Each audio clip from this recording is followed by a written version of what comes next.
It's rolling? All right. Hi everyone, we are here at Cisco Live 2023. It's been a great show. And one of the products that we are unveiling here today is this out-of-band recovery kit. We are showing it here with the Viptela device, SD-WAN devices in general, next generation firewalls. They are part of your critical infrastructure. They can go down. We had incidents, obviously a lot of customers exhibited an issue with these boxes.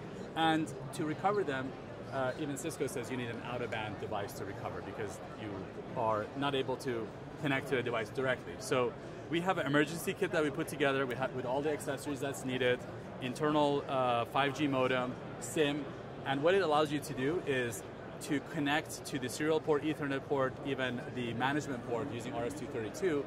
We store all of the images, we pull all the images from the cloud, the certificates from the cloud, and then we are able to upgrade this device automatically. So our device boots up, connects to the internet, connects to our cloud, downloads all the images, and it's automatically upgrading your edge devices. You can deploy this. Ideally, the best practice is to have one at every site, an out-of-band. A lot of people here this year are prioritizing out-of-band as one of the critical purchases that they're going to make, planning for 2024. But if you're already down, this emergency kit, you can come to ZPE website, and we're happy to send you this entire kit, including the Cisco Blue cable, so you can recover from any down devices. Thanks so much, and please see our website at zpesystems.com. Thank you.